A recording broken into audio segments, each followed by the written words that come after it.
I thought the king had more affected the Duke of Albany than Cornwall. It did always seem so to us, but now in the division of the kingdom it appears not which of the dukes he values most. Is not this your son, my lord?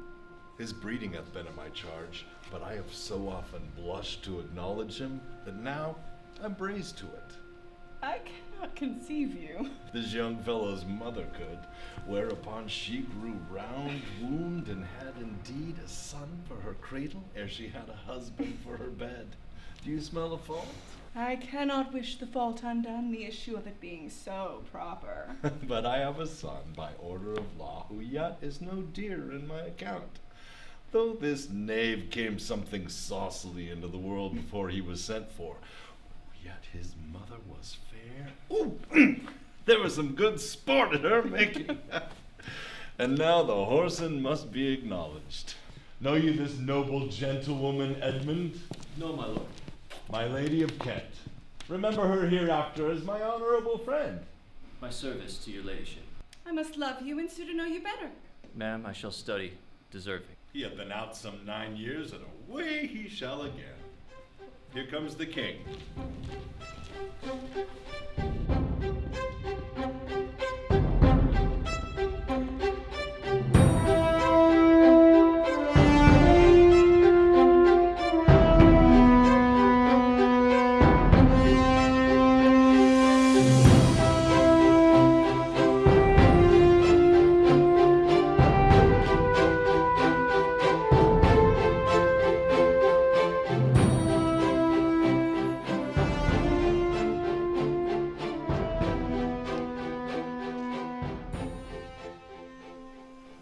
Attend the lords of France and Burgundy, Gloucester.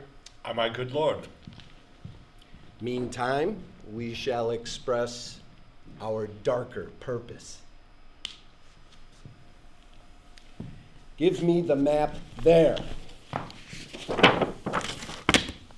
Know that we have divided in 3 our kingdom, and 'tis our fast intent to shake all cares and business from our age, conferring them on younger strengths, while we, unburdened, crawl toward death. Our son of Cornwall, and you, our no less loving son of Albany, we have this hour a constant will to publish our daughters' several dowers, that future strife may be prevented now. The princes, France and Burgundy, great rivals in our youngest daughter's love, long in our court have made their amorous sojourn, and here are to be answered. Tell me, my daughters, since we have divested us both of rule, interest of territory, cares of state, which of you shall we say doth love us most, that we our largest bounty may extend, where nature doth with merit challenge? Goneril, our eldest born, speak first.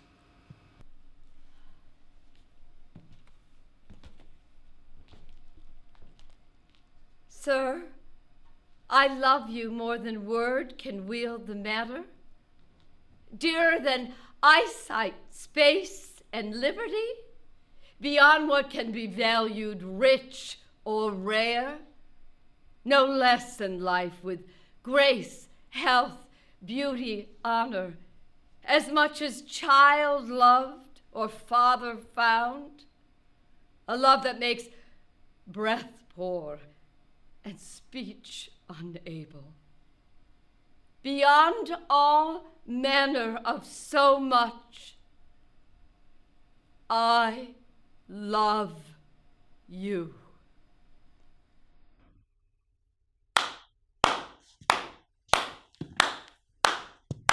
Of all these bounds, even from this line to this, we make thee lady.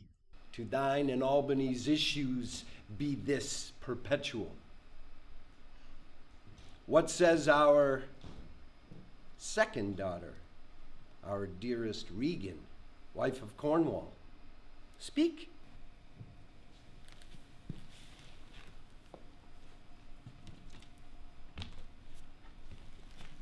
Sir, I am made of that self-metal as my sister, and prize me at her worth. In my true heart, I find she names my very deed of love, only she comes too short.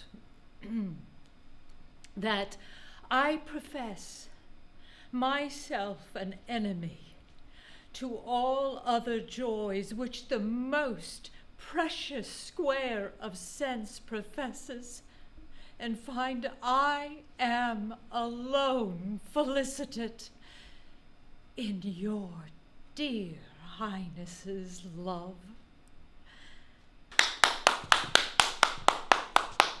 To thee and thine hereditary ever remains this ample third of our fair kingdom, no less in space, validity, or pleasure than that conferred on Goneril. And now, our joy, although our last and least, to whose young love the vines of France and milk of Burgundy strive to be interest. What can you say to draw a third more opulent than your sisters? Speak.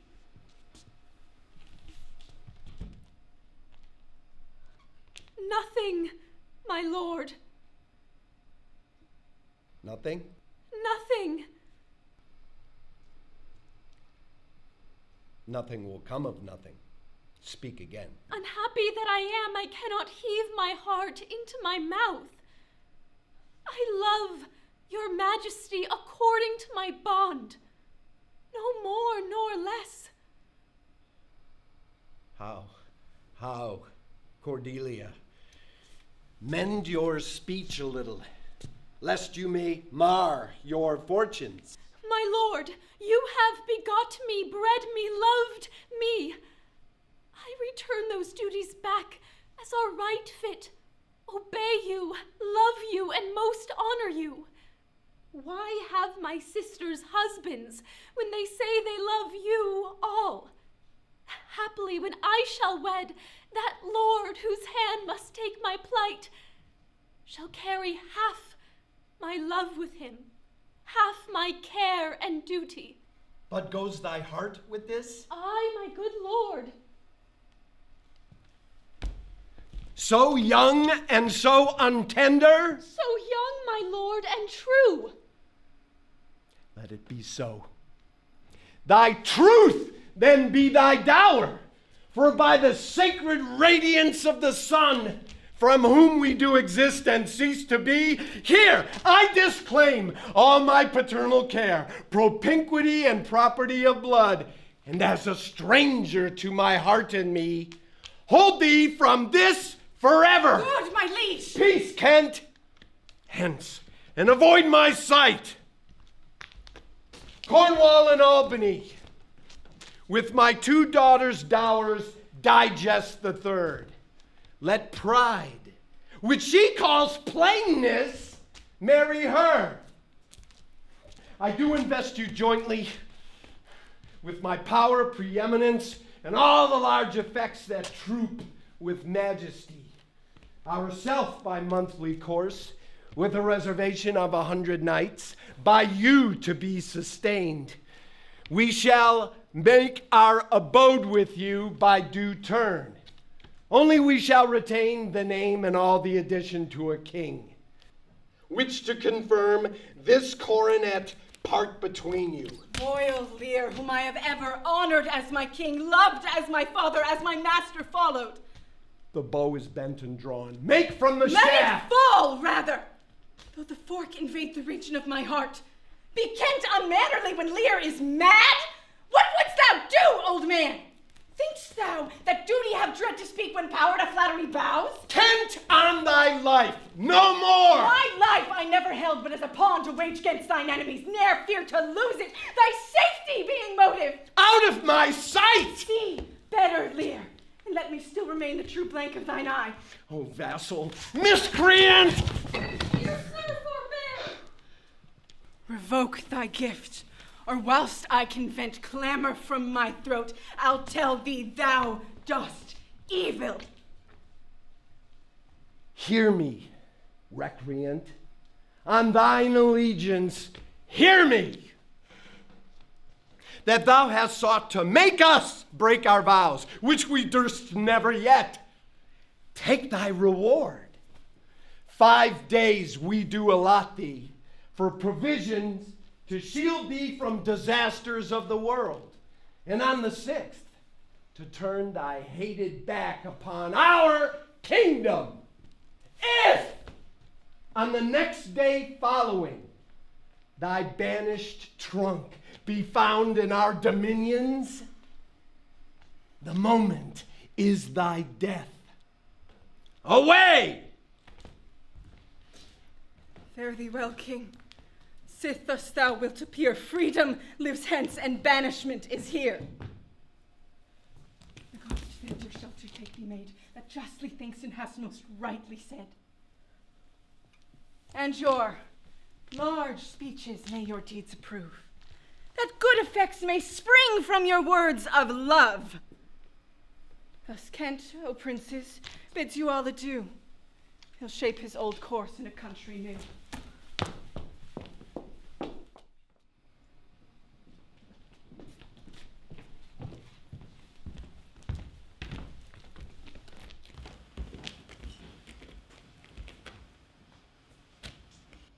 My lord of Burgundy, we first address towards you, who with this king hath rivaled for our daughter. What in the least will you require in present dower with her, or cease your quest of love? Most royal majesty, I crave no more than hath your highness offered, nor will you tender less. Great noble Burgundy, when she was dear to us, we did hold her so, but now her price is fallen. Sir, there she sits. She's there, and she is yours. I know no answer. Will you, with those infirmities she owes, unfriended, new adopted to our hate, dowered with our curse, and strangered with our oath, take her or leave her? Pardon me, royal sir. Election makes not up in such conditions. Well, then leave her, sir, for by the power that made me, I tell you all her wealth.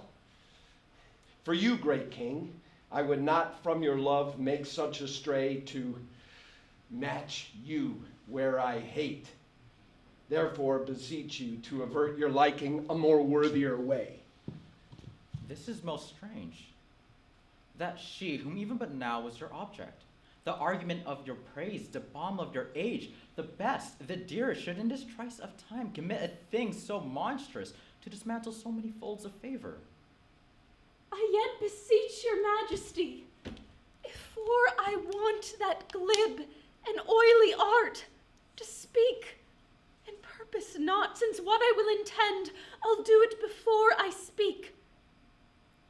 That you make known it is no vicious blot, murder, or foulness, no unchaste action or dishonored step that hath deprived me of your grace and favor, but even for want of that for which I am richer, a still soliciting eye and such a tongue that I am glad I have not, though not to have it hath lost me in your liking. Better thou hadst not been born than not to have pleased me better. Is it but this? A tardiness in nature which often leaves to history unspoke that intends to do. My lord Burgundy, what say you to the lady? Will you have her? She is herself a dowry. Royal king, give but that portion which you yourself proceed. And here, I'd say Cordelia by the hand, Duchess of Burgundy.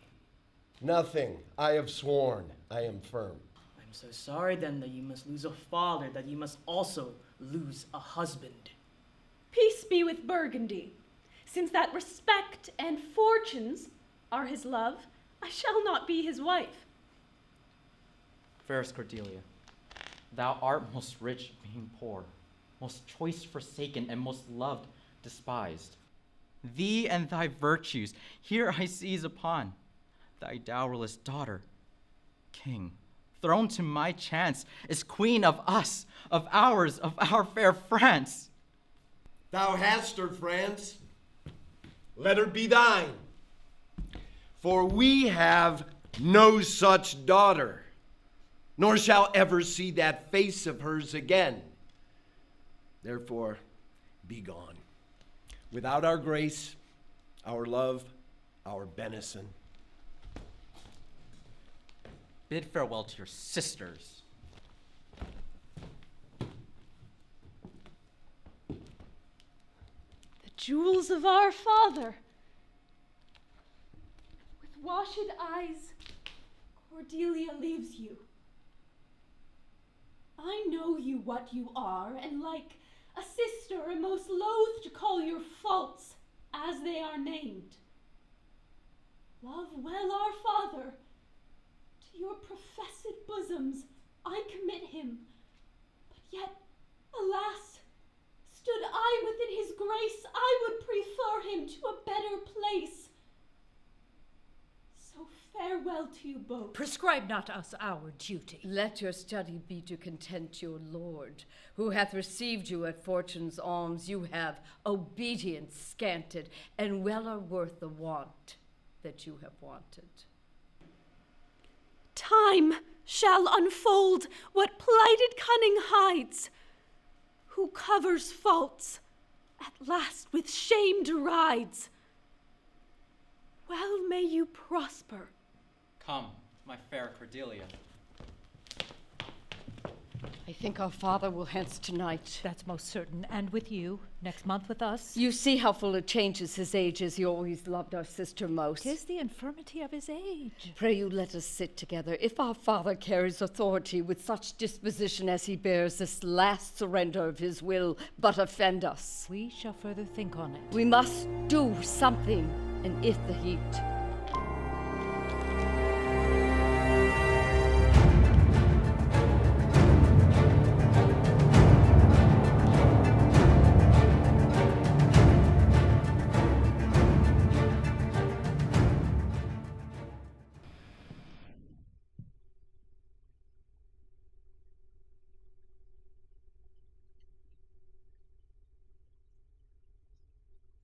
Thou, nature, art my goddess.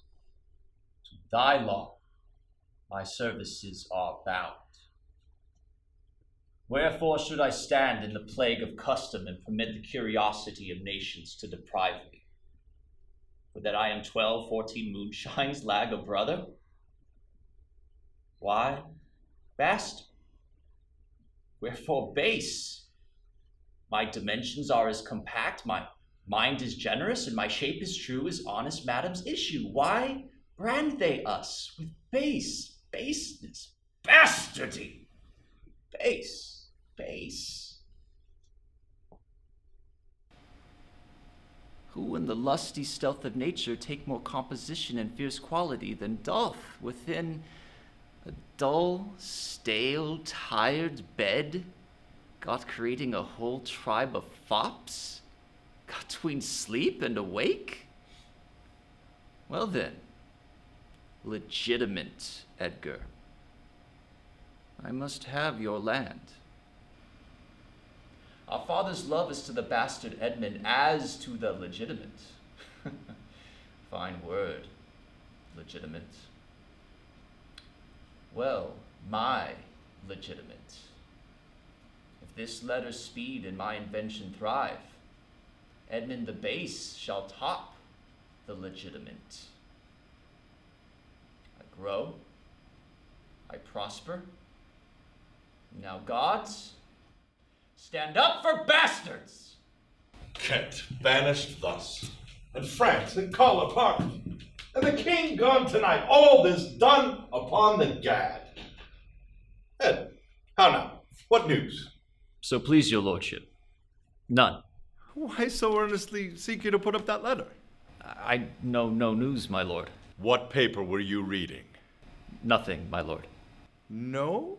What needed then that terrible dispatch of it into your pocket? The quality of nothing need not hide itself. Come, let's see. If it be nothing, then I shall not need my spectacles. I beseech you, sir, pardon me. It is a letter from my brother that I find not fit for your looking. Give me the letter, sir. For my brother's justification, he wrote this, but an essay or taste of my virtue. If our father should sleep till I waked him, you should enjoy half his revenue forever, and live the beloved of your brother Edgar. Conspiracy?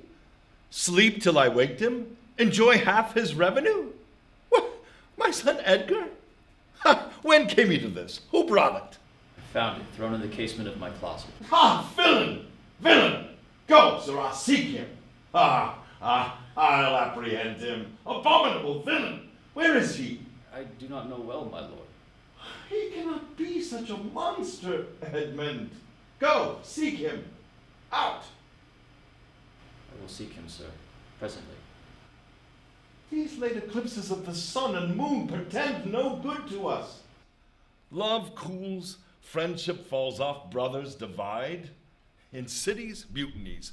In countries, discord. In palaces, treason. And the bond cracked twixt son and father. Oh, this villain of mine comes under the prediction. There's son against father. And the king falls from the bias of nature. There's father against child. We have seen the best of times, Edmund. Oh, seek him out. It shall lose thee nothing, but be careful. And the true and noble-hearted cat banish her offense, honesty. Ha! 'Tis strange.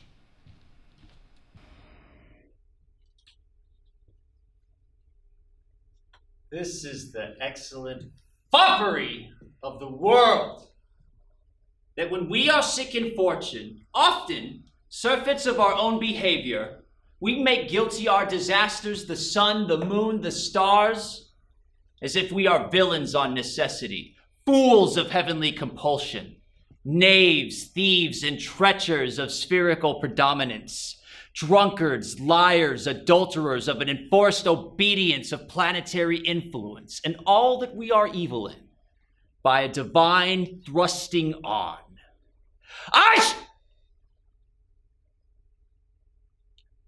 I should have been that I am had on the maidenliest star in the fermented twinkle on my bastardizing. Pat, he comes. How now, Brother Edmund? What serious contemplation are you in? I'm thinking, brother, of this prediction I read the other day, which should follow these eclipses. Do you busy yourself with that? I promise you, the effects he writes have succeed unhappily. When saw you my father last?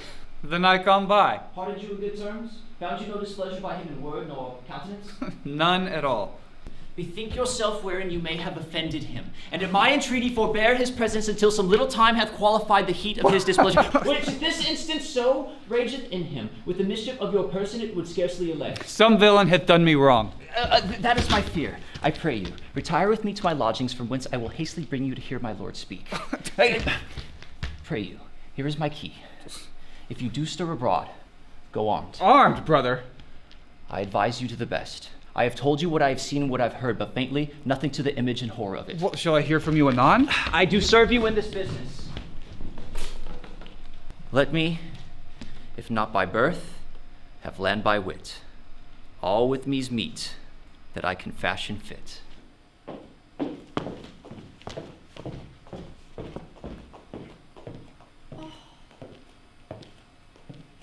Did my father strike my gentleman, chiding of his fool? Aye, madam. By day and night he wrongs me. Every hour he flashes into one gross crime or other that sets us all at odds. I'll not endure it. He's coming, madam. I hear him. Put on what weary negligence you please, you and your fellows. I'd have it come to question, if he detested, let him to my sister, whose mind and mine, in that I know are one. Remember what I have said. Well, madam. And let his knights have colder looks among you. Advise your fellows so. What grows of it, no matter. I'll write straight to my sister to hold our course. Prepare for dinner! Go get it ready! How now? What art thou? A man, sir. What dost thou profess? I do profess to be no less than I seem. To serve him truly that will put me in trust. To love him that is honest. To converse with him that is wise and says little. To fear judgment. To fight when I cannot choose. And to eat no fish. What wouldst thou? Service. Who wouldst thou serve? You. Dost thou know me, fellow? No, sir, but you have that in your countenance which I would fain call master. What's that? Authority.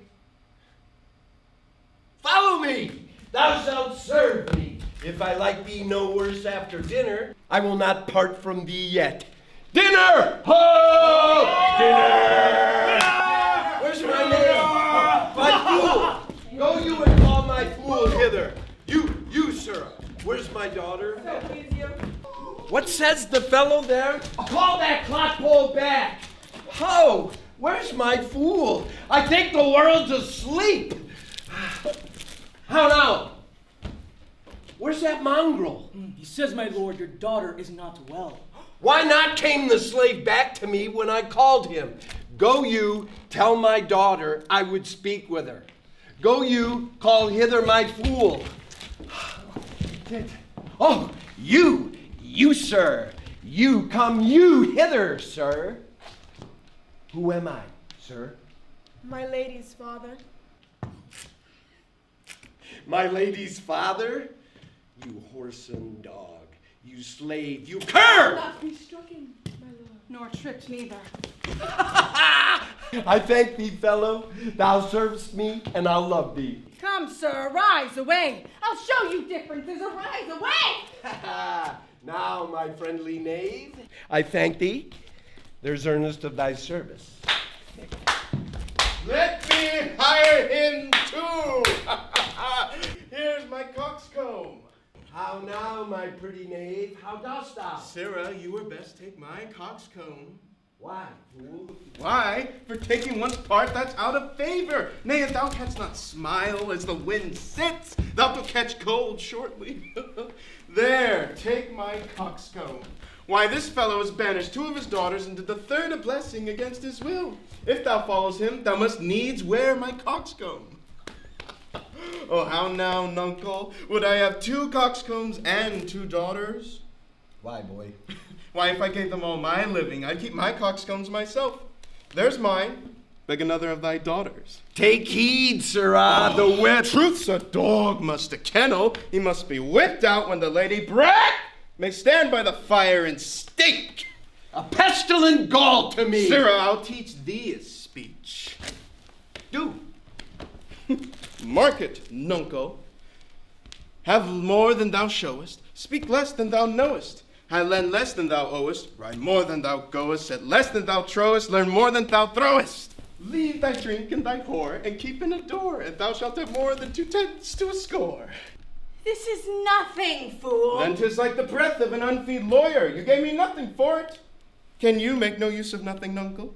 Why, no, boy. Nothing can be made out of nothing. Prithee, tell him, so much the rent of his land comes to, he would not believe a fool. A bitter fool. Fools had no less grace in a year, for wise men are grown foppish, and know not their wits to wear, their manners are so apish.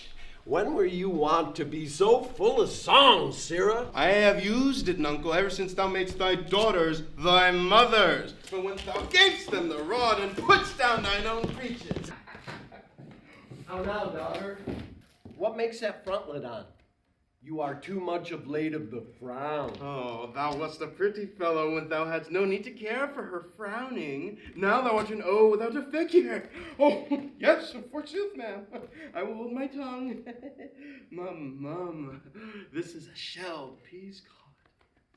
Not only, sir, this You're all licensed, fool, but other of your insolent retinue do hourly carp and quarrel, breaking forth in rank and not to be endured riots, sir. I had thought by making this well known to you to have found a safe redress, but now grow fearful by what yourself too late have spoke and done, that you protect this course and put it on by your allowance. Are you our daughter? I would you would make use of your good wisdom, whereof I know you are fraught, and put away these dispositions which of late transport you from what you rightly are. Does any here know me? Is this not Lear? Does Lear walk thus, speak thus? Where are his eyes? Who is it that can tell me who I am? Lear Shadow. Your name, fair gentlewoman? This admiration, sir, is much the savor of other your new pranks. I do beseech you to understand my purposes aright. As you are old and reverend, you should be wise. Here do keep 100 knights and squires, men so disordered, so debauched and bold, that this our court, infected with their manners, shows like a riotous inn. Epicurism and lust make it more like a tavern or brothel than a graced palace. The shame itself doth speak for instant remedy. Darkness and devils! Prepare my horses. Call my train together. Degenerate bastard, I'll not trouble thee. Yet have I left a daughter. You strike my people, and your disordered rabble makes servants of their betters. Woe that too late repents. Is it your will? Speak, sir. Call my train together. Pray, sir, be patient. Lear. Beat at this gate that let thy folly in, and thy dear judgment out. My lord, I am guiltless as I am ignorant of what hath moved you. It may be so, my lord. Here, nature, here, dear goddess, here. Suspend thy purpose if thou didst intend to make this creature fruitful. Into her womb convey sterility. Dry up in her the organs of increase, and from her derogate body never spring a babe to honor her. If she must teem, create a child of spleen, that it may live and be a thwart disnatured torment to her. Let it stamp wrinkles in her brow of youth, with cadent tears fret channels in her cheeks. Turn all her mother's pains and benefits to laughter and contempt, that she may feel how sharper than a serpent's tooth it is to have a thankless child. Away, away! Thou God that we adore, whereof comes this? Never afflict yourself to know more of it, but let his disposition have the scope that dotage gives it. What? 50 of my followers at a clap within a fortnight? What's the matter, sir? I'll tell thee. Life and death. I am ashamed that thou hast power to shake my manhood thus, that these hot tears which break from me perforce should make thee worth them, blasts and fogs upon thee. I have another daughter. When she shall hear this of thee, with her nails she'll flay thy wolvish visage. Thou shalt find that I'll resume the shape which thou dost think I have cast off forever.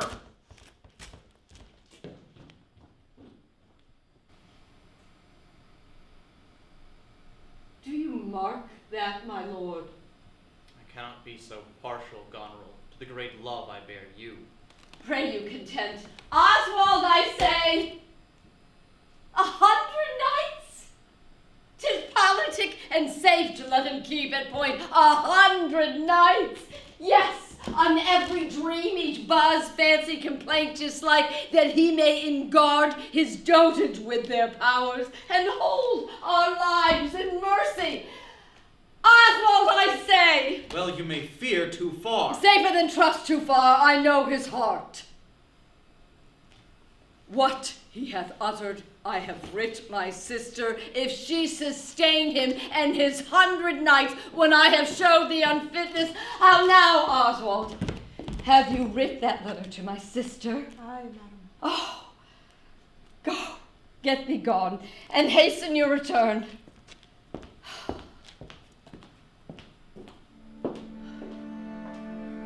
Go you before to Gloucester with these letters. I will not sleep, my lord, till I have delivered your letters.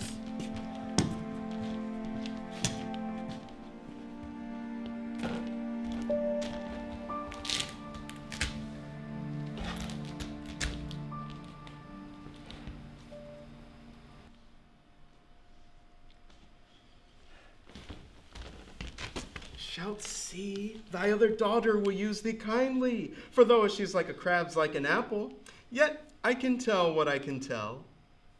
What canst tell, boy? That she will taste us like this as a crab does to a crab. But thou canst tell why one's nose stands in the middle of his face? No. Why to keep one's eyes of either side's nose? For what a man cannot smell out, he may spy into. I did her wrong. Thou canst tell why an oyster makes his shell. No. The reason why the 7 stars are no more than 7 is a pretty reason. Because they are not 8. Yes!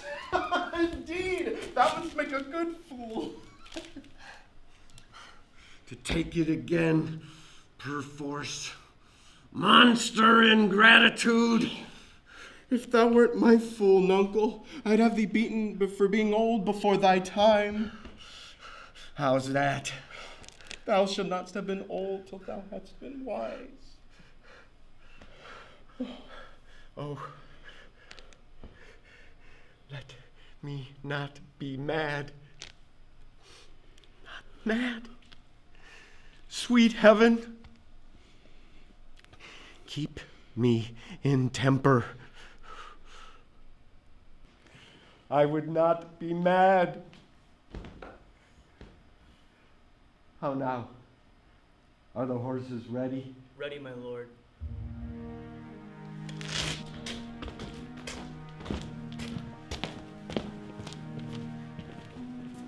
The Duke be here tonight? The better. Best! Briefness and fortune work! Brother, a word! Descend, brother, I say! My father watches. Oh, sir, fly this place. Information has been given where you are hid. You now have the good advantage of the night. Have you not spoken against the Duke of Cornwall? Cornwall? He's coming hither now, if night, in haste, and Regan with him. Have nothing you said upon his party against the Duke of Albany? Advise yourself. I am sure, Rod, not a word. I hear my father, pardon me. In cunning I must draw my sword upon you. Draw. Seem to defend yourself. Yield! Come before my father! Light! Ho! Here! Fine, brother. Torches! Torches! So farewell. Some blood drawn on me might beget opinion. Of my more fierce endeavor, I've seen drunkards do more than this in sport. Father! Father! Stop! Stop! No! Help! Ah! Ah! Edmund, where's the villain? Stood here in the dark, his sharp sword out, mumbling wicked charms, conjuring the moon to stand auspicious mistress. Where is he? Look, sir, I bleed. Where is the villain, Edmund? Blood this way, sir, but by no means he could... Pursue him! Up, go after! By no means what? Persuade me to the murder of your lordship. Not in this land shall he remain uncaught and found. Dispatch! Hark, the Duke's trumpets. I know not where he comes. All ports I'll bar. The villain shall not escape. The Duke will grant me that. And of my land, loyal and natural boy, I'll work the means to make thee capable. How now, my noble friend? Since I came hither, I've heard strange news. If it be true, all vengeance comes too short which can pursue the offender. How does my lord? Oh, madam, my old heart is cracked. 'Tis cracked. What? Did my father's godson seek your life? He, whom my father named, your Edgar. Oh, lady, shame would have it hid. Was he not companion to the riotous knights that tended upon my father? I know not. 'Tis too bad. Yes, ma'am, he was of that consort. No marvel then, though he were ill affected. 'Tis they who have put him on the old man's death to have his expense and waste of his revenues. I have this present evening from my sister been well informed of them, and with such cautions, that if they come to sojourn at my house, I'll not be there. Nor I, assure thee, Regan. Edmund, I hear you've shown your father a childlike office. It was my duty, sir. He did bewray his practice and receive the hurt, you see, striving to apprehend him. Is he pursued? Aye, my good lord. If he be taken, he never more be feared of doing harm. For you, Edmund, natures of such deep trust we shall much need. You we first seize on. I shall serve you, sir, truly. However else. For him I thank your grace. You know not why we came to visit you? Our father, he hath writ, so hath our sister of differences.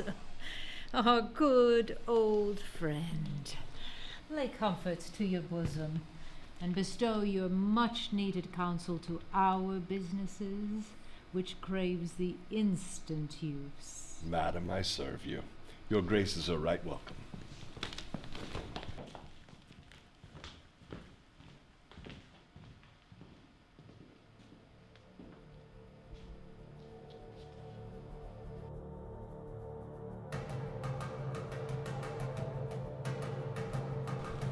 Good dawning to thee, friend. Art of this house? Aye. Where may we set our horses? I' the mire. Prithee, if thou lovest me, tell me. I love thee not. Why then I care not for thee. If I had thee in Lipsbury pinfold, I would make thee care for me. Why dost thou use me thus? I know thee not. What a monstrous fellow art thou to deny thou knowest me! Is it but 2 days since I tripped up thy heel and beat thee before the king? Draw, you rascal. You come with letters against the king. Draw, you rogue! Strike, you rascal! Help! Oh, murder! Help! Help! Keep peace upon your lives. He dies that strikes again. What is the matter? The messengers from our sister and the king.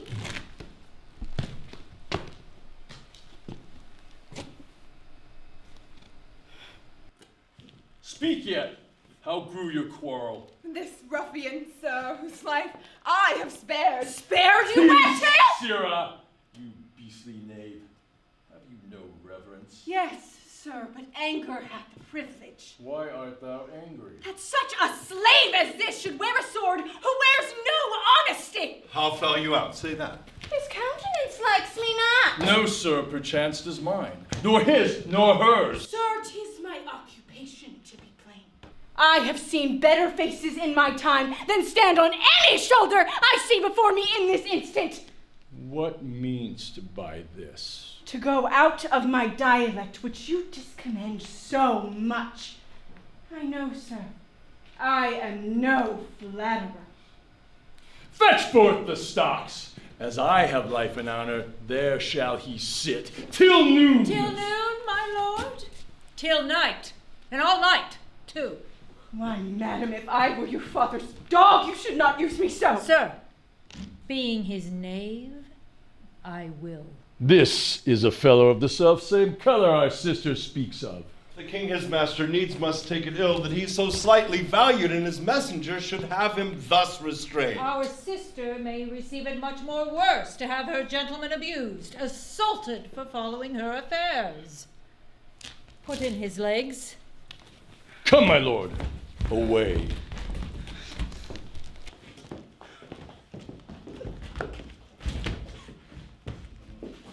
Sorry for thee, friend. I'll entreat for thee. Pray do not. The duke's to blame in this. 'Twill be ill taken.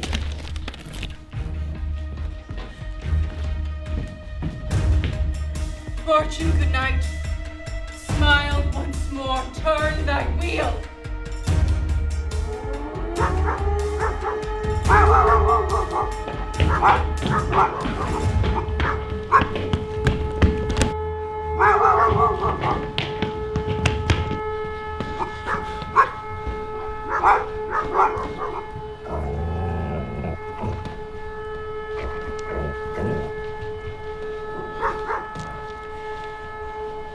I heard myself proclaimed, and by the happy hollow of a tree escaped the hunt. No port is free, no place that guard and most unusual vigilance does not attend my taking. Whilst I may escape, I will preserve myself, and in the thought to take the basest and most poorest shape that ever penury and contempt of man brought near to beast. My face I'll grime with filth. Blanket my loins. Elf all of my hairs in knots. And with presented nakedness, outface the winds and persecutions of the sky.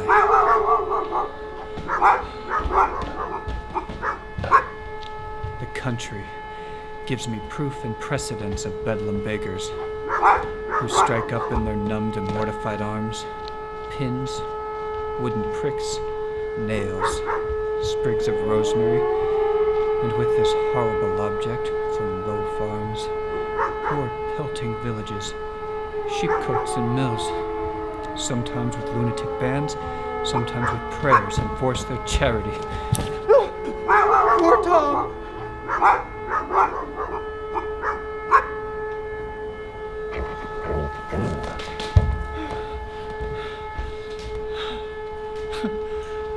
That's something yet. Edgar, I nothing am.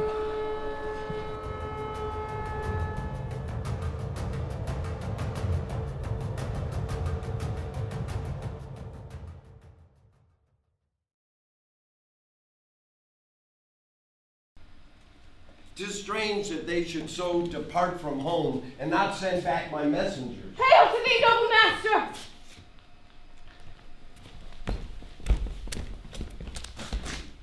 What's he that has so much thy place mistook to set thee here? It is both he and she. Your son and daughter. No. Yes. No, I say. I say yea. They durst not do it. They could not, would not do it. Where's this daughter? With the Earl, sir, here within. Follow me not, stay here. How chanced the king come with so small a number? If thou hast been set at the stocks for that question, thou'st well deserved it. Why, fool? All that follow their noses are led by their eyes, but blind men, and there's not a nose among 20 but can smell him that's stinking. Deny to speak with me? They are sick. They are weary. They have traveled all the night. Fetch me a better answer. My dear lord, you know the fiery quality of the Duke. Vengeance, plague, death, confusion. Fiery? What quality? Why, Gloucester. I speak with the Duke of Cornwall and his wife. My dear lord, I've informed them so. Informed them? Dost thou understand me, man? Aye, my good lord. The king would speak with Cornwall. The dear father would with his daughter speak, commands, tend service. Are they informed of this? My breath and blood. Go tell the Duke and his wife I'd speak with them. Now, presently. I would have well betwixt you. Oh me, my heart, my rising heart, but down. Cry to it, nuncle, as the cockney did to the eels when she put him in the paste alive. She napped him on the coxcombs with a stick and cried, down, wanton, down. Hail to your grace. I'm glad to see your highness. Regan, I think you are. Oh, are you free? Some other time for that. Oh, Regan, beloved Regan, thy sister's not. Oh, Regan, she hath tied sharp-toothed unkindness like a vulture here. I can scarce speak to thee. Thou'lt not believe with how depraved a quality. Oh, Regan! I pray you, sir, take patience. I hope you less know how to value her desert than she to scant her duty. Say, how's that? I cannot think my sister in the least would fail her obligation. My curses on her! Oh, sir, you are old. Nature in you stands on the very verge of her confine. You should be ruled and led by some discretion that discerns your state better than you yourself. Therefore, I pray you, to our sister you do make return. Say that you have wronged her. Ask her forgiveness? Do you but mark how this becomes the house? Dear daughter, I confess that I am old. Age is unnecessary. On my knees I beg that you'll vouchsafe me raiment, bed, and food. Good sir, no more. These are unsightly tricks. Return you to my sister. Never, Regan. She hath abated me of half my train, looked black upon me, struck me with her tongue, most serpent-like upon the very heart. All the stored vengeances of heaven fall on her ingrateful top. Strike her young bones, you taking airs, with lameness. Fie, sir, fie. Who put my man in the stocks? What trumpet's that? I know it, my sister's. Disapproves her letter. Is your lady come? This is a slave whose easy borrowed pride dwells in the sickly grace of her he follows. Out, varlet, from my sight! What means your grace? How came my man in the stocks? Regan, I have good hope thou didst not know on it. Who comes here? Oh, heavens. Art not ashamed that thou... Oh, Regan, will you take her by the hand? Why not by the hand, sir? How have I offended? All's not offense that indiscretion finds in doted terms so. Oh, sides! No! Get hold! How came my man in the stocks? I put him there, sir, but his own disorders deserved much less advancement. You? Did you? I pray you, father, being weak, seems so. If...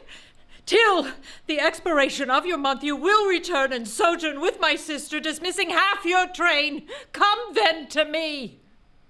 Return with her? And 50 men dismissed? I rather abjure all roofs and choose to fight against the enmity of the air, to be a comrade with the wolf and owl, necessity's sharp pinch. Return to her. At your choice, sir. I prithee, daughter, do not make me mad. I will not trouble thee, my child. Farewell. We'll no more meet, no more see one another.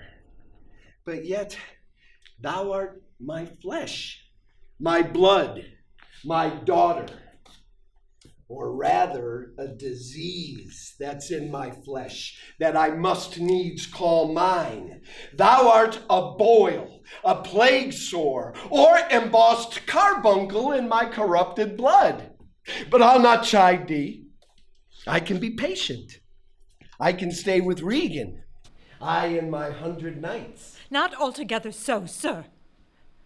I look not for you yet, nor am provided for your fit welcome. Give ear, sir, to my sister, who mingles reason with your passion, who might be content to think you are old, and so she knows what she does. Is this well spoken? I dare avouch it, sir. What? 50 followers, is that not well? What should you need of more? Why not you, sir, receive attendance from those that she calls servants, or from mine? Why not, my lord? If then they chance to slack ye, we can control them.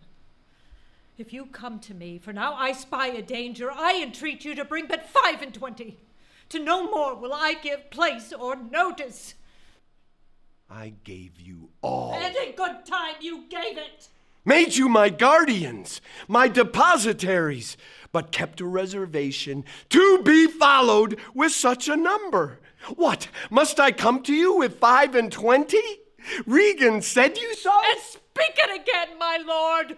No more with me. What need you 25? 10 or 5 to follow in a house where twice so many have a command to tend you? What need one?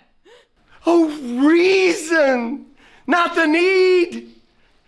Our basest beggars are in the poorest thing, superfluous. Allow not nature more than nature needs. Man's life is cheap as beasts. Thou art a lady, if only to go warm were gorgeous. Why, nature needs not what thou gorgeous wearest, which scarcely keeps thee warm. But for true need,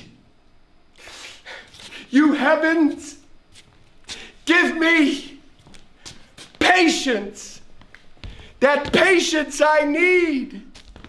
You see me here, you gods, a poor old man, as full of grief as age, wretched in both. If it be you which stirs these daughters' hearts against their father, fool me not so much to bear it tamely. Touch me with noble anger, and let not women's weapons, water drops, stain my man's cheeks. No, you unnatural hags, I will have such revenges on you both that all the world shall. I will do such things, what they are yet I know not, but they shall be the terrors of the earth. You think I'll weep? No, I'll not weep. I have full cause for weeping, but this heart shall break into 100,000 flaws, or ere I'll weep. Oh, fool, I shall go mad.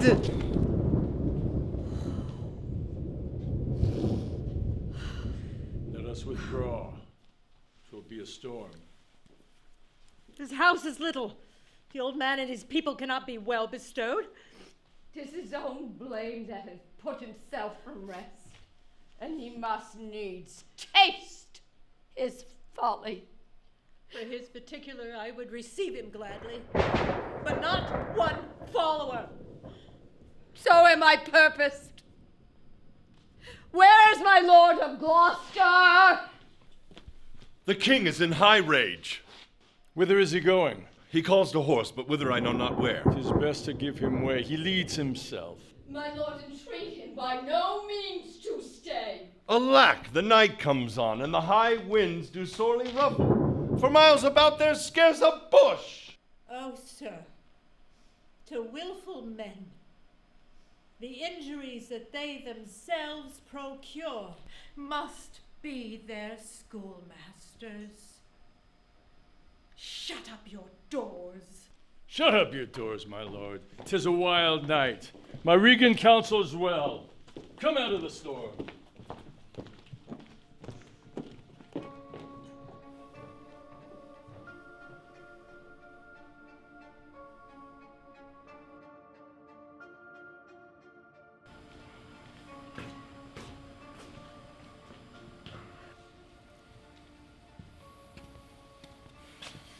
Alack! Alack! Edgar!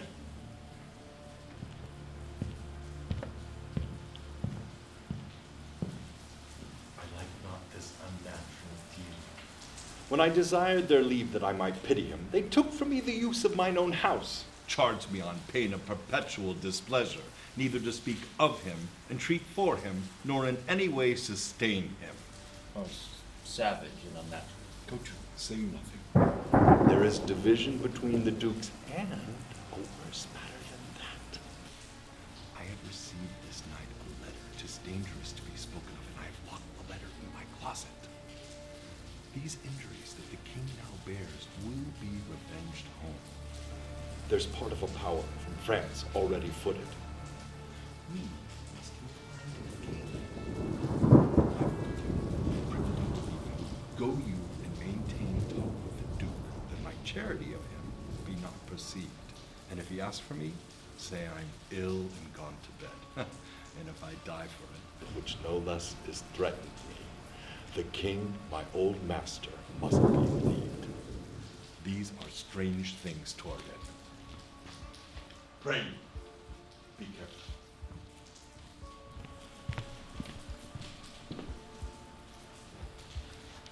This courtesy forbid thee, shall the Duke instantly know, and of the letter too.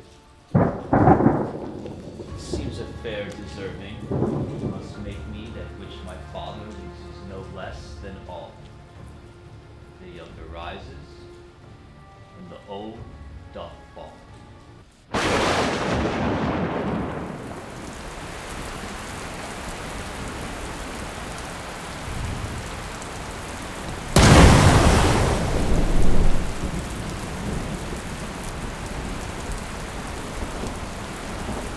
Blow, winds, and crack your cheeks.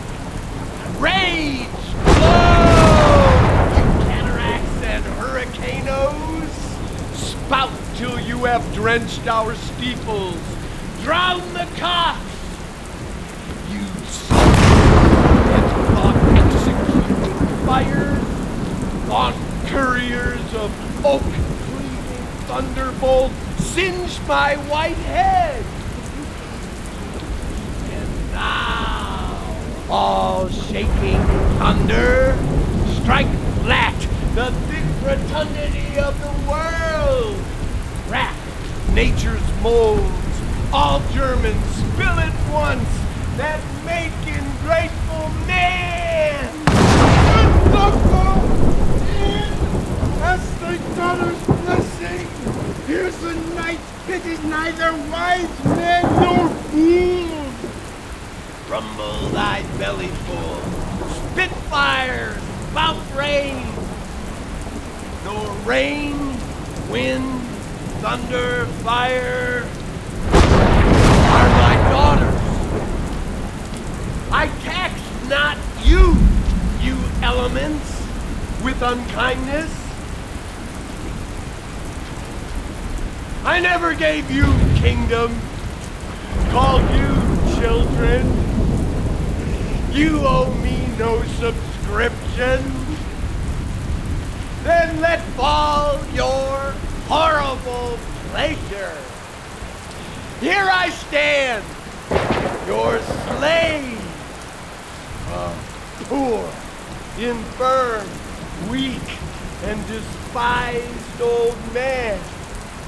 But yet I call you servile ministers that will with two pernicious daughters join your high engendered battles against a head so old and white as this.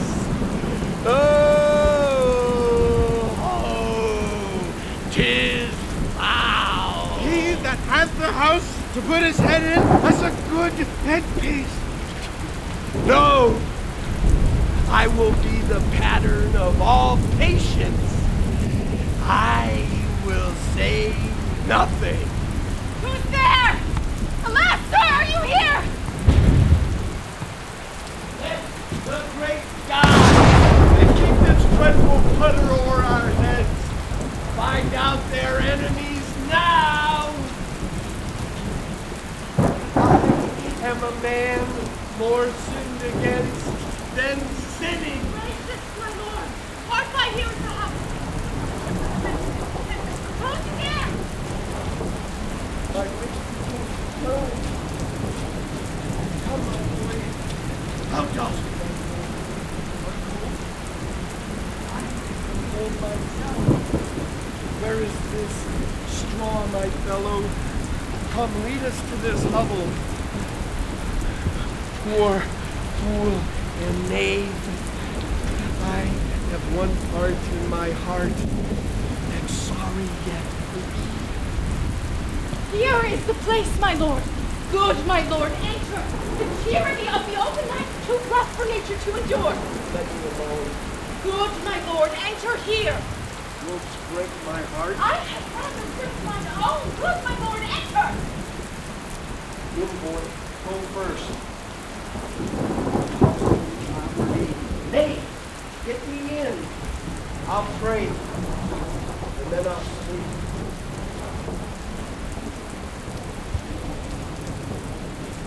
poor naked wretches, wheresoe'er you are, that bide the pelting of this pitiless storm, how shall your houseless heads and unfed sides, your lopped and windowed raggedness, defend you from seasons such as these?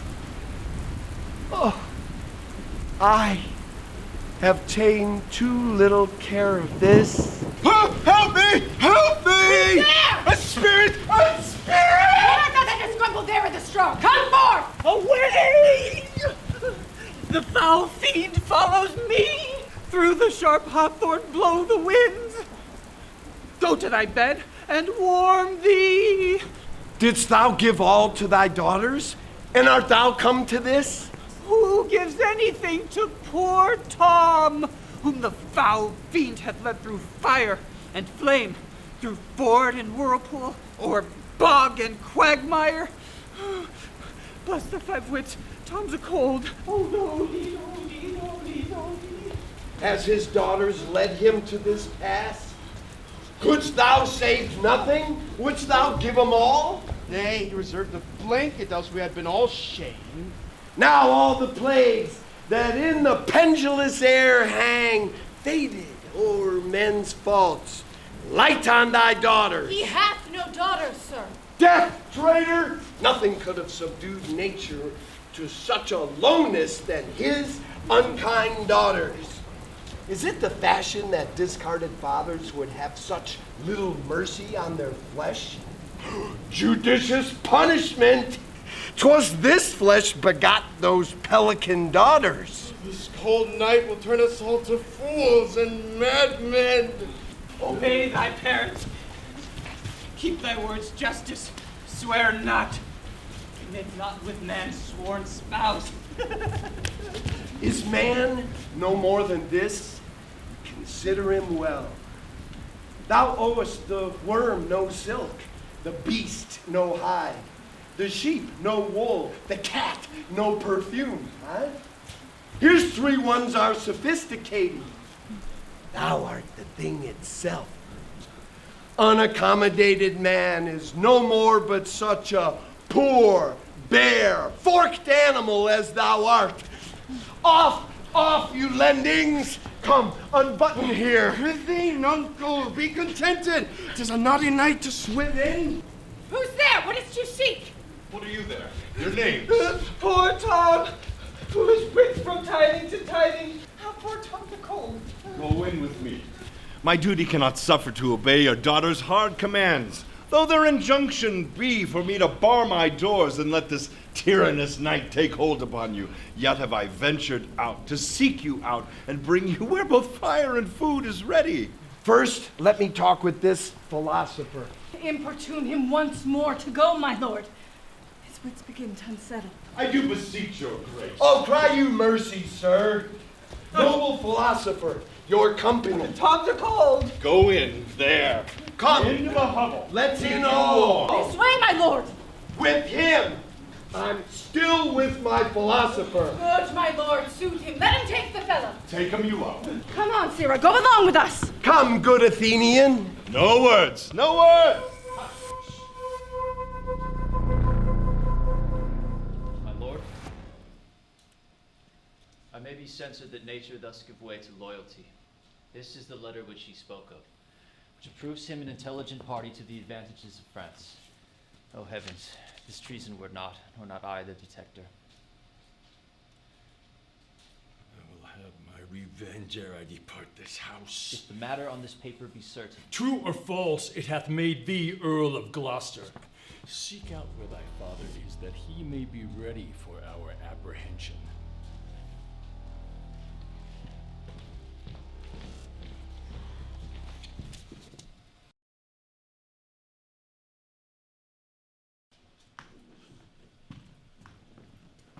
Here is better than the open air. Take it thankfully. I will piece out the comfort with what addition I can. I will not be long from you. The gods reward your kindness. Prithee, nuncle, tell me whether a madman is be a gentleman or a yeoman.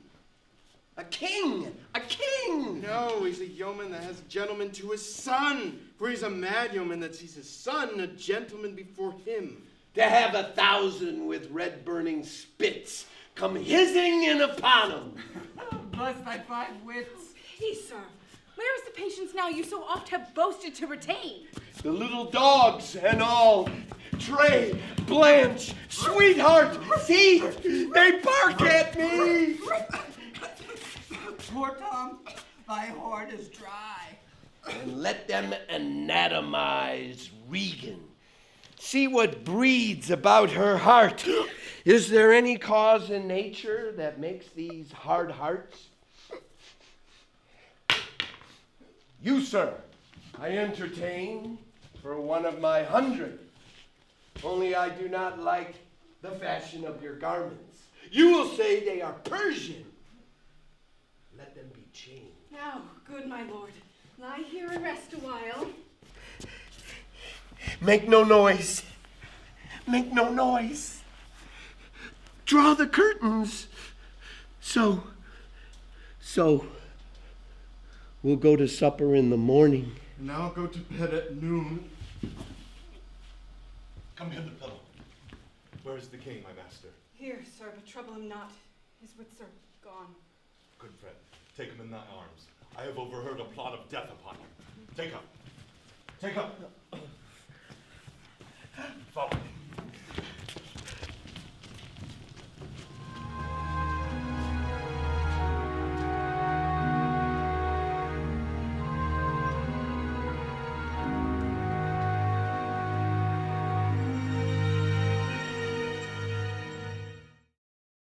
Go speedily to my lord your husband. Show him this letter. The army of France has landed. Seek out the traitor Gloucester. Hang him instantly. Pluck out his eyes. Leave him to my displeasures. Edmund, keep you our sister company. The revenges we are bound to take upon thy traitor's father are not fit for your beholding. Farewell, dear sister. Farewell, my lord of Gloucester. How now? Where's the king? My lord of Gloucester hath conveyed him hence.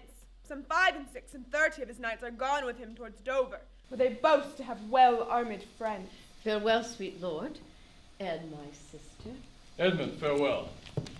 Seek out the traitor Gloucester, pinion him like a thief, bring him before us! Though well we may not pass upon his life without form of justice, yet our power shall do curtsy to our wrath, which men may blame, but not control. Who's there? The traitor? Ungrateful fox, 'tis he. Bind fast his croaky arms. What means your graces? Good friends, consider you're my guests. Do me no foul play, friends. Bind him, I say. Hard! Oh, filthy traitor.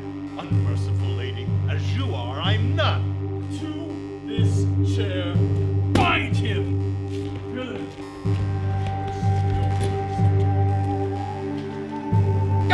By the kind gods, 'tis most nobly done to pluck me by the beard. So white, such a traitor. Naughty lady, these hairs which thou dost ravish from my chin will quicken and accuse thee. I'm your host. With robber's hands, my hospitable favors you should not ruffle thus. What will you do? Come, sir. What letters have you lately? Be simple, answer. And what confederacy have you with the traitors late footed in the kingdom? To whose hands have you sent the lunatic king? Speak! I have a letter guessingly set down from one who's of a neutral heart and not from one opposed.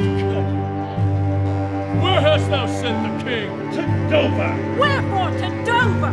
Was thou not charged at peril? Wherefore to Dover, sir? Let him answer that. Dover, sir!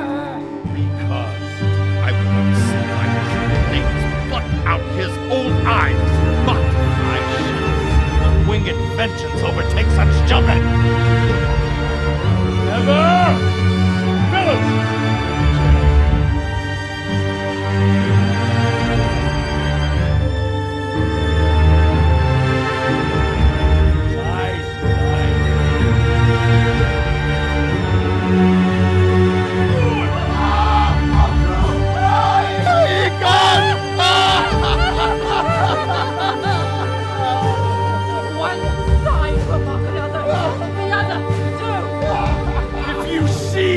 vengeance! Hold your hand, my lord!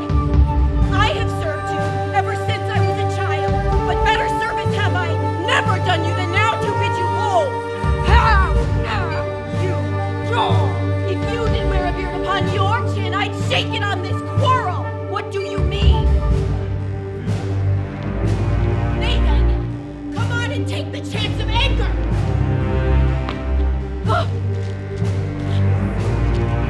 Peasants, stand up thus!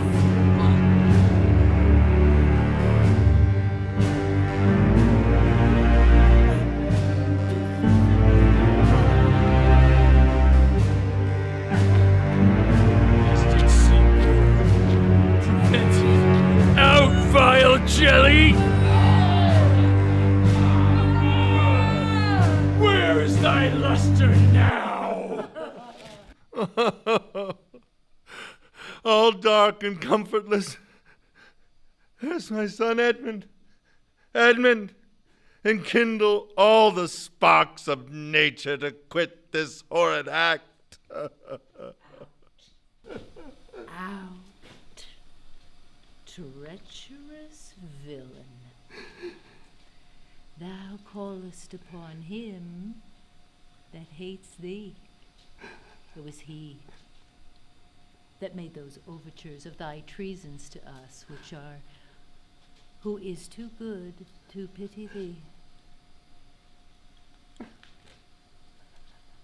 Oh, my follies. Then Edgar was abused. Kind gods, forgive me that, and prosper him. Go, thrust him out at gates, and let him smell his way to Dover. How is it, my lord? I have received a hurt. Oh. Follow me, lady. Give me your arm.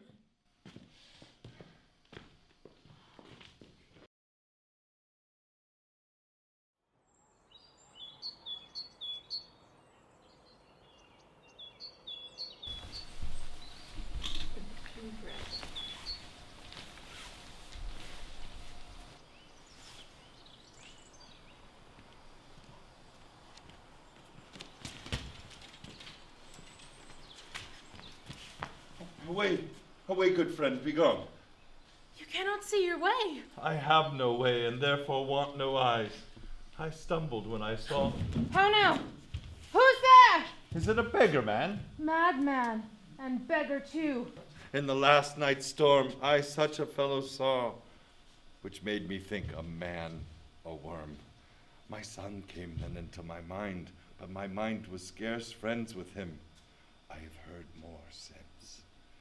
As flies to wanton boys, are we to the gods. They kill us for their sport. Bless thee, master. Is that the naked fellow? Aye, my lord. Go, get thee away. If for my sake thou wilt overtake us a mile or twain in the way toward Dover, do it for ancient love, and bring some clothing for this naked soul whom I'll entreat to lead me. Alack, sir, he is mad. It is the time's plague, when madmen lead the blind. Do as I tell thee, or rather do thy pleasure, but above the rest, be gone. Bring him the best apparel that I have. Come on to what will. Sirrah! Naked fellow! Tom's a cold. Come hither, fellow! Bless thy sweet eyes. They bleed. Knowest thou the way to Dover? Aye, both stile and gate, horseway and footpath. Poor Tom hath been scared out of his good wits. Bless thee, good man's son, from the foul fiend. Here, take this purse. Dost thou know Dover? Aye, master. There is a cliff, whose high and bending head looks fearfully into the confined deep. Bring me but to the very brim of it, and from that place I'll know leading need.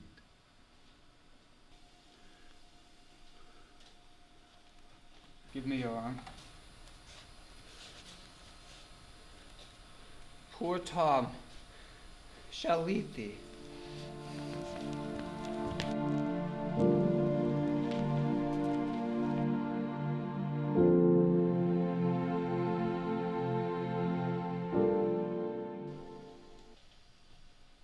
Back, Edmund, to my brother. Hasten his musters and conduct his powers. I must change names at home and give this distaff into my husband's hands.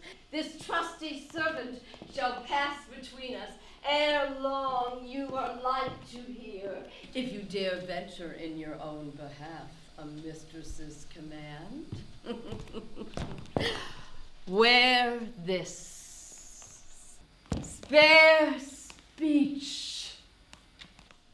This kiss, if it durst speak, would stretch thy spirits up into the air, conceive and fare thee well.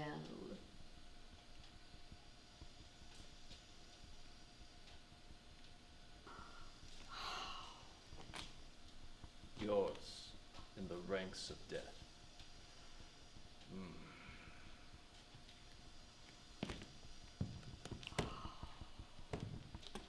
My most dear Gloucester. Oh, the difference of man and man. To thee a woman's services are due. A fool usurps my body. Madam, here comes my lord. Oh, Goneril, you are not worth the dust the rude wind blows in your face. Milk-livered man that bearest a cheek for blows, a head for wrong, that has not in thy brow an eye discerning thine honor from thy suffering. See thyself, devil. Proper deformity seems not in the fiend so horrid as in woman. Oh, vain fool! What news? Oh, my good lord, the Duke of Cornwall's dead, slain by his servant on his way to put out the other eye of Gloucester. Gloucester's eyes? A servant that he bred, thrilled with remorse, opposed against the act, bending his sword to his great master. This shows you are above, you justices, that these our nether crimes so speedily can venge. But oh, poor Gloucester, lost he his other eye? Both, my lord. This letter, madam, craves a speedy answer. I'll read an answer.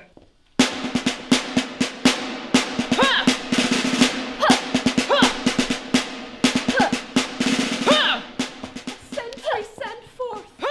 Search every acre in the high-grown field and bring him to our eye. Oh, dear father, it is thy business that I go about. No blown ambition doth our arms incite, but love, dear love, and our aged father's right. But are my brother's powers set forth? Aye, madam. Himself in person there? Madam, much ado, your sister is the better soldier. Lord Edmund spake not with your lord at home. No, madam. What might import my sister's letter to him? I know not, lady. Faith, he is posted hence on serious matter. I must needs after him, madam, with my letter. Stay with us. The ways are dangerous. I may not. My lady charged my duty in this business. Why should she write to Edmund? Might not you transport her purposes by word?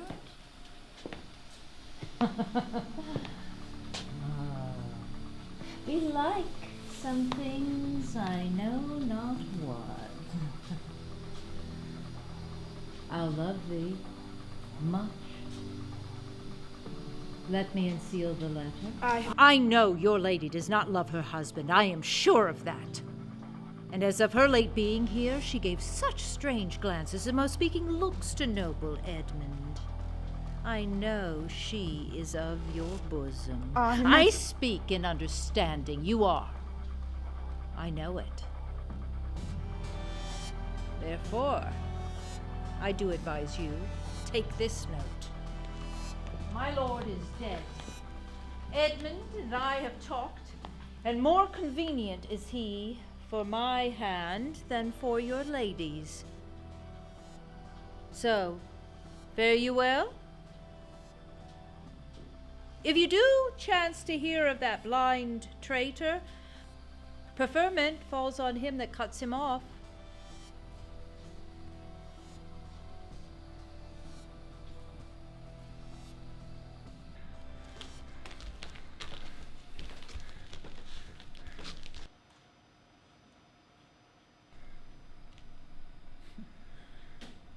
Come, sir. Here's the place. Stand still.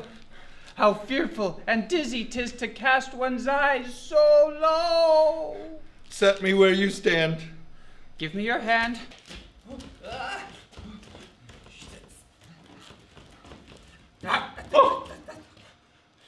You are now within a foot of the extreme verge.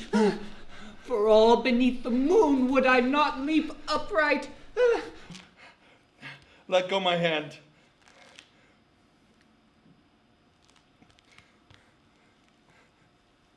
Oh.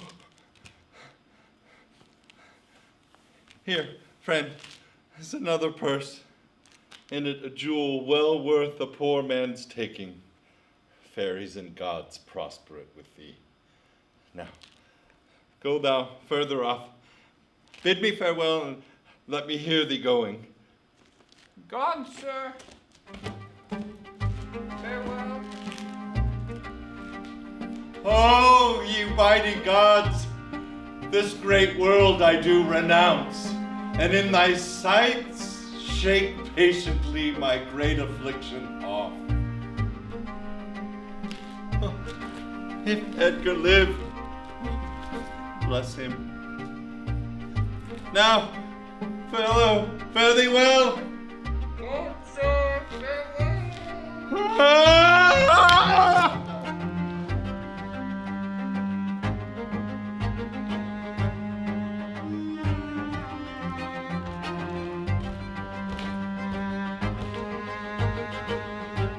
Oh, you, sir. Friend, hear you, sir. Speak. Away, and let me die. Hadst thou been aught but gossamer, feathers, air, thy life's a miracle. Speak yet again. What? Have I fallen or no? From the dread summit of this chalky bourne, do but look up. Alack, I have no eyes. Give me your arm. Up. So. How is't? Feel you your legs? You stand. Too well. Too well. This is above all strangeness. Upon the crown of the cliff. What thing was that which parted from you? A poor unfortunate beggar. No, they cannot touch me for crying. I am the king himself. Nature's above art in that respect.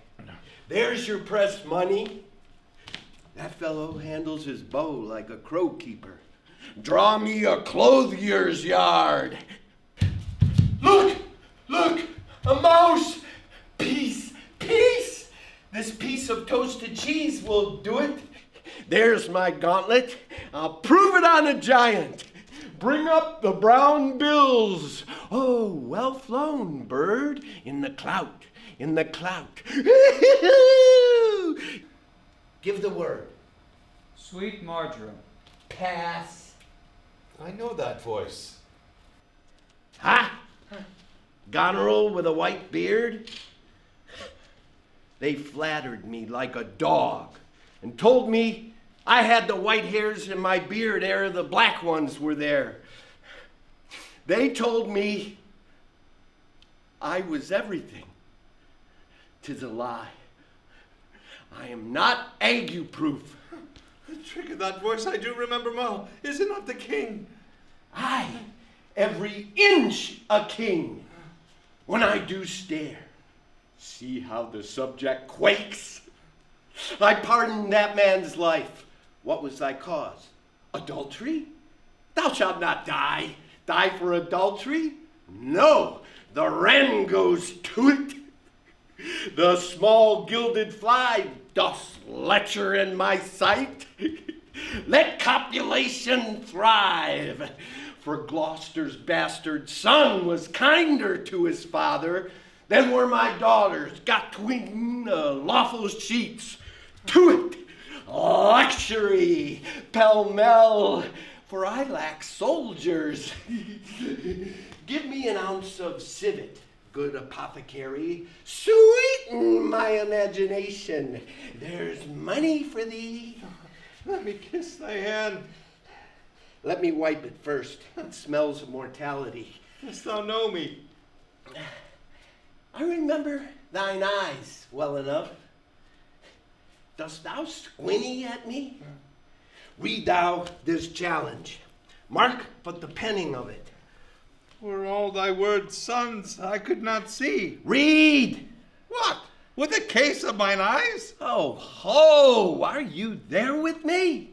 No eyes in your head, nor no money in your purse? Your eyes are in a heavy case, your purse in a light. Yet you see how this world goes. I see it feelingly. What, art mad? A man may see the world with no eyes. Get thee glass eyes, and like a scurvy politician seem to see the things that thou dost not. Now, if thou wilt weep my fortunes, take my eyes. I know thee well enough. Thy name is Gloucester. Thou must be patient. We came crying hither.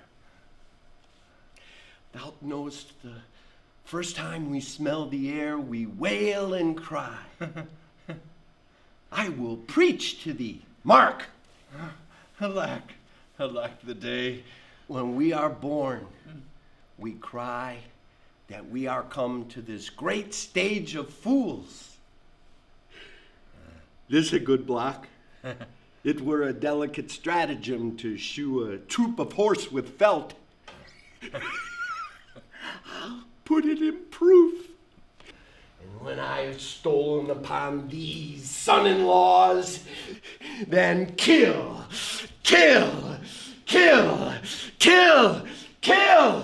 Oh, here he is. Lay hands upon him. Sir, our most dear daughter. No rescue? What, a prisoner? I am even the natural fool of fortune. Use me well. You shall have ransom. Let me have surgeons. I am cut to the brains. You shall have anything. No seconds?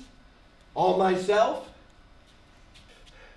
I will die bravely, like a smug bridegroom. What? I will be jovial. Come, I am a king. Masters, know you that? You are a royal one, and we obey you. Then there's life in it. Come, and you get it. You shall get it by running.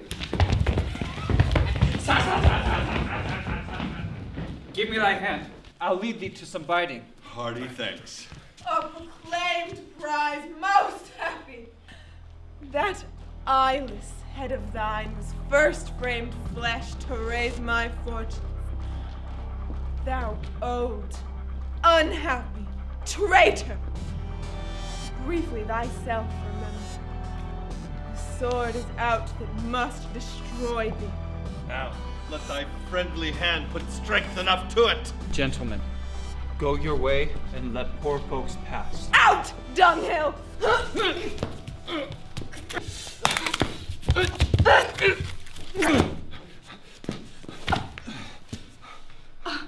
Slave, thou hast slain me. Villain, take my purse and give the letter which thou find'st about me to Edmund, Earl of Gloucester.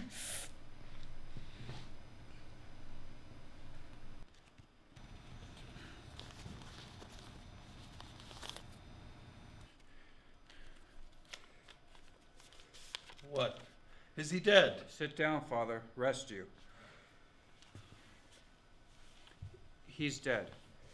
Edmund, let our vows be remembered. Cut him off, your wife, so I would say, Goneril. Give me your hand.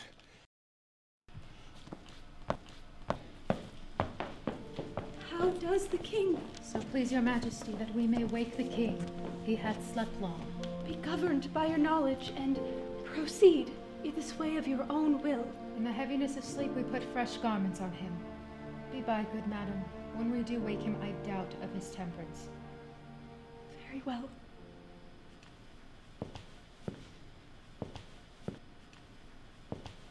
Oh, my dear father, restoration, hang thy medicine on my lips, and let this kiss repair those violent harms that my two sisters have in thy reverence made. Had you not been their father, these white flakes did challenge pity of them. Was this a face to be opposed against the warring winds? Mine enemy's dog, though he had bit me, should have stood that night against my fire. And wast thou fain, poor father, to hovel thee with swine and rogues forlorn, in short and musty straw? Alack, alack, 'tis wonder that thy life and wits at once had not concluded all. He wakes. Speak to him. Madam, do you. 'Tis fittest. How does my royal lord? How fares your majesty? You do me wrong to take me out of the grave. Thou art a soul in bliss, but I am bound upon a wheel of fire, that mine own tears do scald like molten lead. Sir, do you know me? You are a spirit, I know. Where did you die? Still far wide. He's scarce awake. Let him alone a while. Where have I been? Where am I? Fair daylight. I am mightily abused. I should even die with pity to see another thus. I know not what to say. I will not swear. These are my hands. Let's see. I feel this pinprick. Would I were assured of my condition. Oh, look upon me, sir, and hold your hand in benediction o'er me. You must not kneel.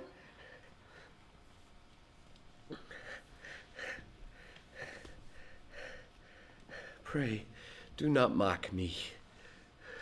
I am a very foolish, fond old man.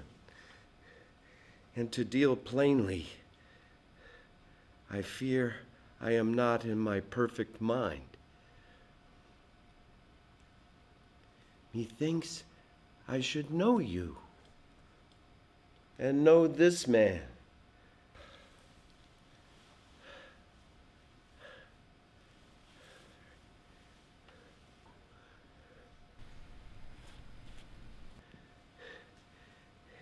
Yet I am doubtful, for I am mainly ignorant what place this is, and all the skill I have remembers not these garments, nor I know not where I did lodge last night.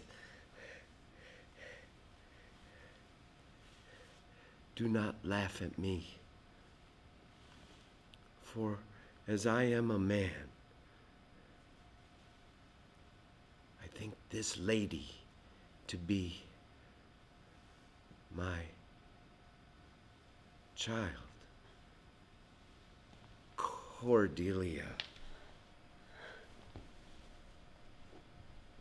And so I am. I am. Be your tears wet? Yes, Faith, I pray, weep not. If you have poison for me, I will drink it. I know you do not love me, for your sisters have, as I do remember, done me wrong. You have some cause, they have not. No cause. No cause. Am I in France? In your own kingdom, sir. Do not abuse me. Be comforted, good madam. The great rage you see is killed in him, and yet there is danger to make him even o'er the time he has lost. Desire him to go in. Wilt please your highness walk? You must bear with me.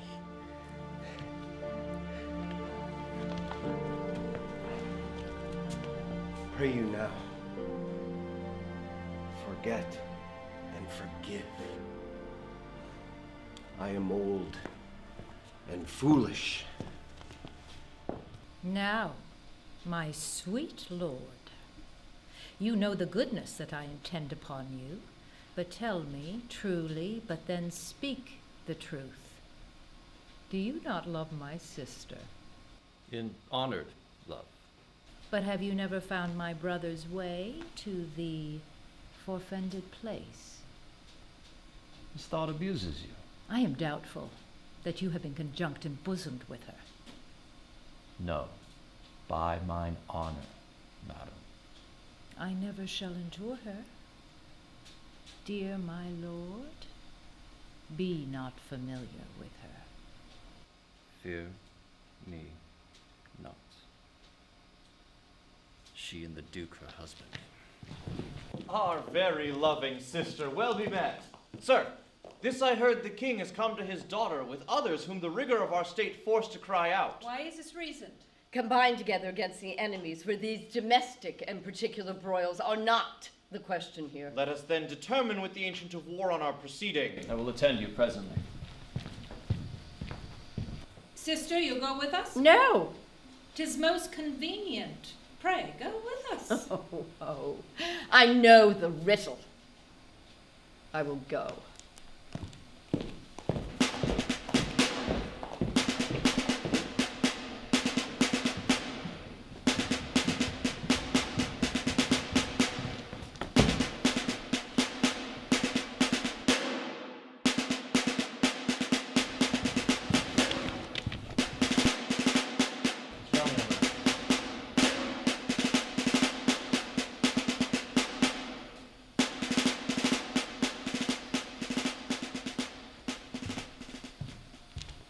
If ever your grace had speech with man so poor, hear me one word. Speak. Before you go to battle, ope this letter. If you have victory, let the trumpet cry for him that brought it. Wretched though I seem, I can produce a champion that will prove what is avouched there. Fortune love you. Stay till I have read the letter. I was forbid it. When the time shall pass. Let but the trumpet cry, and I'll appear again.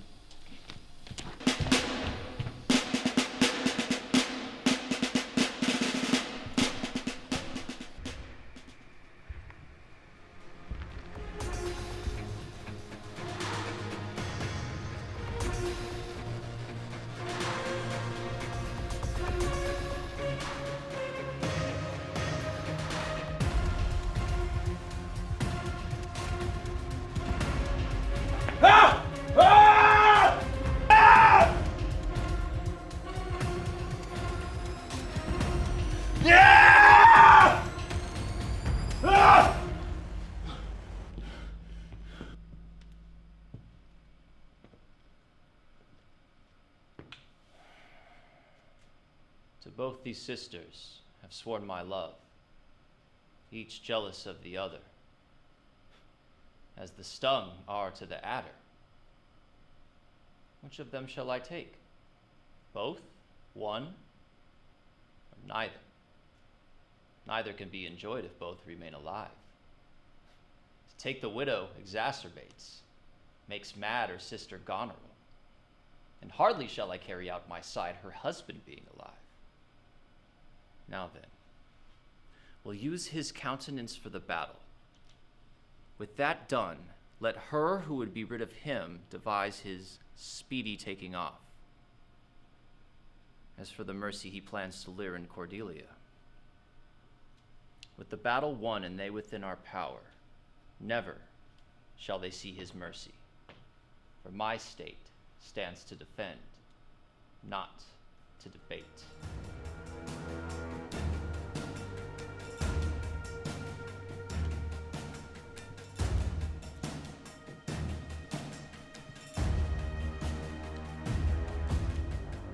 Wait, old man, give me thy hand. King Lear hath lost, his daughter taken. Give me thy arm. No further, sir. A man may rot even here. What, in ill thoughts again? Men must endure their going hence, even as their coming hither. Ripeness is all. Come on. That's true.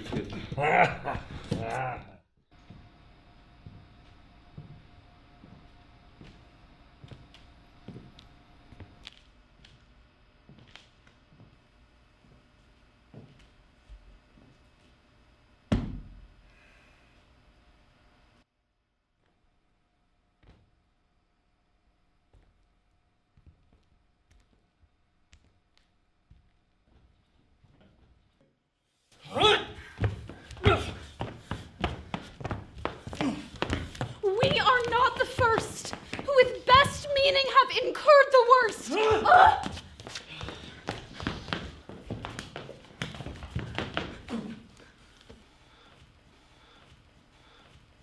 For thee, oppressed king, I am cast down. Myself could else outfrown false fortune's frown. Shall we not see these daughters and these sisters? No.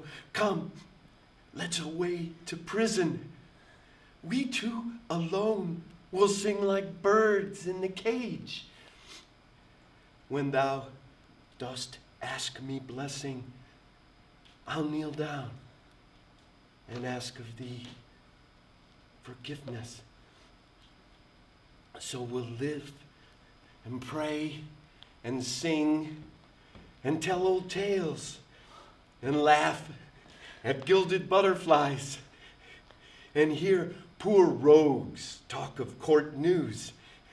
And we'll talk with them too, who loses and who wins, who's in, who's out, and take upon us the mystery of things as if we were God's spies.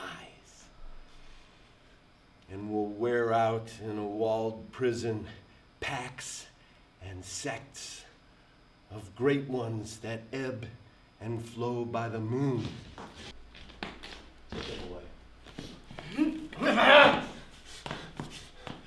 Upon such sacrifices, my Cordelia, the gods themselves throw incense. Have I caught thee?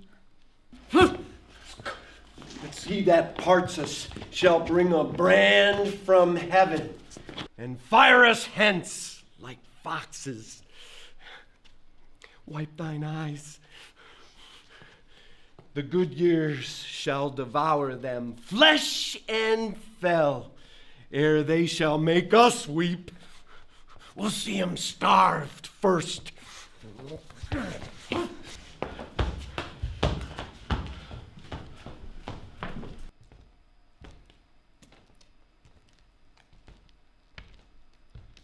Come hither, private heart.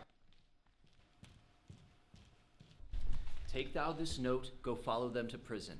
Thy great employment will not bear question. Either say thou do this, or thrive by other means. I'll do it, my lord. About it. And right happy when thou hast done.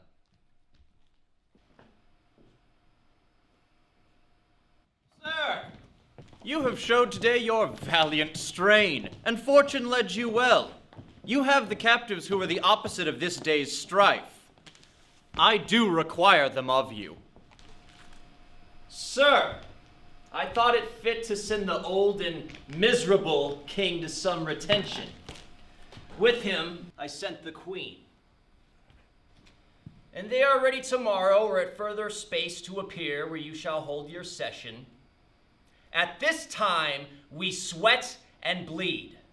The friend hath lost his friend. And the best quarrels in the heat are curs by those that feel their sharpness. The question of Cordelia and her father require a fitter place. Sir, by your patience, I hold you but a subject of this war, not as a brother. He led our powers, bore the commission of my place in person, the which immediacy may well stand up and call itself your brother. Not so hot. In his own grace he doth exalt himself more than in your addition. In my rights, by me invested, he compeers the best. That were the most, if he should husband you. Gestures do oft prove prophets. Hola, the eye that told you so looked but a squint. Lady, I am not well, else I should answer thee from a full-flowing stomach. General, take thou my soldiers, prisoners. Patrimony, dispose of them, of me. The walls is thine. Witness the world that I create thee here, my lord. And master. I mean you to enjoy him then. No, let alone lies not in your goodwill. Nor in thine, lord. Half-blooded fellow, yes! Let the drums strike and prove my title thine. Stay yet. Hear reason. Edmund, I arrest thee on capital treason, and in thy arrest this guilted servant. An interlude. Thou art armed, Gloucester. Let the trumpet sound. And if no person appear to prove upon thy person thy heinous, manifest, and many treasons, there's my challenge. I'll mark it on thy heart, ere I taste bread. Thou art in nothing less than I have here proclaimed thee. Oh, sick. If not, I ne'er trust the poison. There's my exchange. What in the world he is names me traitor, villain like he lies. I will maintain my truth and honor firmly. Oh, my sickness, it grows upon me. Oh. She's not well. Convey her to my tent.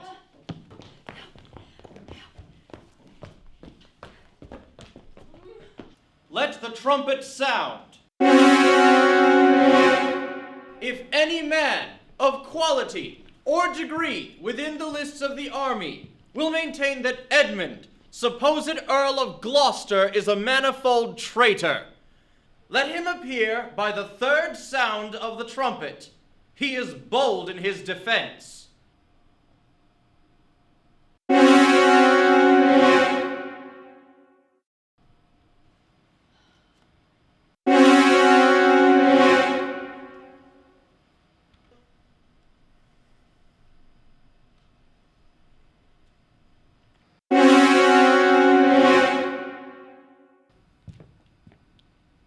Draw thy sword. Thou art a traitor, false to thy gods, thy brother, and thy father.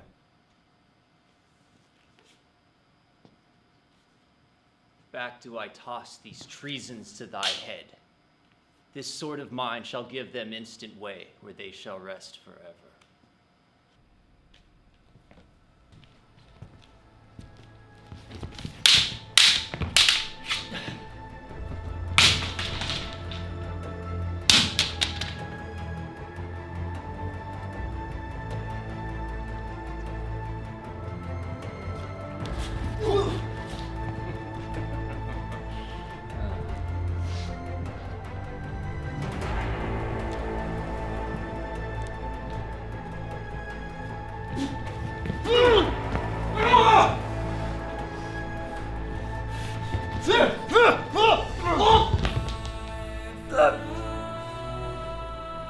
Thou art not vanquished, but cozened and beguiled. Shut your mouth, dame, or with this paper shall I stop it.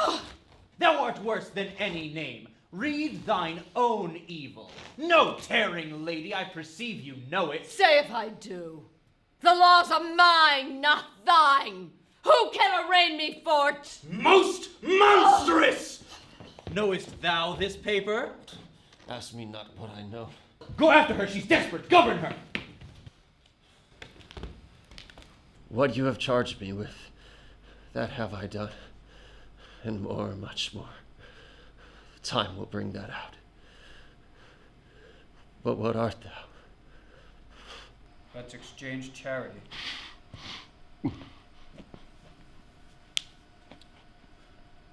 I am no less in blood than thou art, Edmund. If more, the more thou hast wronged me. My name is Edgar, and thy father's son. The wheel has come full circle. I'm here. Help! Help! Oh, help! It's hot. It smokes. It came even from the heart of... Oh, she's dead! Who dead? Speak! Your lady. Sir, your lady. And her sister by her is poisoned. She confesses it. I was contracted to them both. Here comes the banished Kent, who is disguised, followed his enemy king, and did him proper service for a play. I've come to bid my king and master aye good night. Is he not here? Speak, Edmund. Where's the king, and where's Cordelia? I pant for life. Some good I mean to do. Quickly send, be brief in it, to thy castle, for my writ is on the life of Lear and on Cordelia, and they send in time. Run! Run! Oh, run! The private, he hath commission from thy wife and me to hang Cordelia in the prison, to lay the blame upon her own despair that she forbid herself.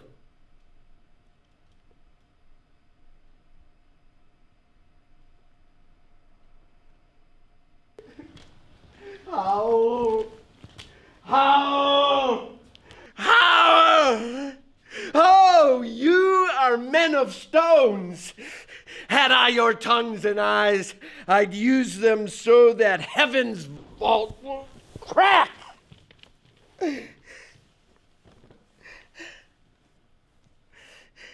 She's gone forever. I know when one is dead and when one lives. She's dead as earth. Lend me a looking glass. If that her breath will mist or stain the stone, why, then she lives. Is this the promised end? Or image of that horror? Fall and cease. This feather stirs. She lives. If it be so, it is a chance which makes all sorrows that ever I have felt. Oh, my good master. Prithee away. 'Tis noble Kent, your friend. A plague upon you, murderers, traitors all. I might have saved her.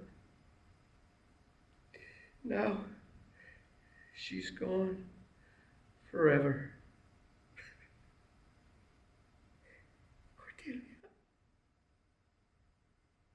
Cordelia, stay a little. Her voice was ever soft, gentle and low, an excellent thing in woman. I killed the slave that was a hanging thee. 'Tis true, my lords, he did. Did I not, fellow? I have seen the day. With my good biting falchion, I would have made him skip. I am old now, and these same crosses spoil me. Who are you? Mine eyes are not of the best, I'll tell you straight. Are you not Kent? The same. Your servant kent that from the first of difference and decay have followed your sad steps. You are welcome hither. Nor no man else. All's cheerless, dark, and deadly. Your eldest daughters have fordone themselves and desperately are dead. Aye, so I think. He knows not what he says, and vain is it that we present us to him. Edmund is dead, my lord. That's but a trifle here. And my poor fool is hanged. No life? Why should a dog, a horse, a rat have life, and thou no breath at all? Thou'lt come no more. Never. Never. Never. Never. Pray you, sir, undo this button. Thank you, sir. Do you see this? Look on her. Look. Her lips. Look there. Look there. He faints. My lord, my lord. Oh, break, heart, I prithee, break. Look up, my lord. Vex not his ghost. Oh, let him pass. He hates him that would upon the rack of this tough world stretch him out any longer. He's gone indeed. The wonder is he hath endured so long, but usurped his life. I have a journey, sir, shortly to go. My master calls me, and I must not say no.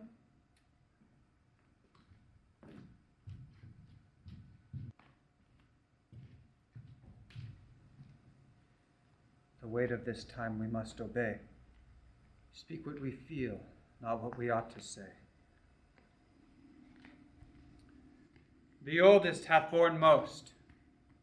We that are young have never seen so much, nor live so long.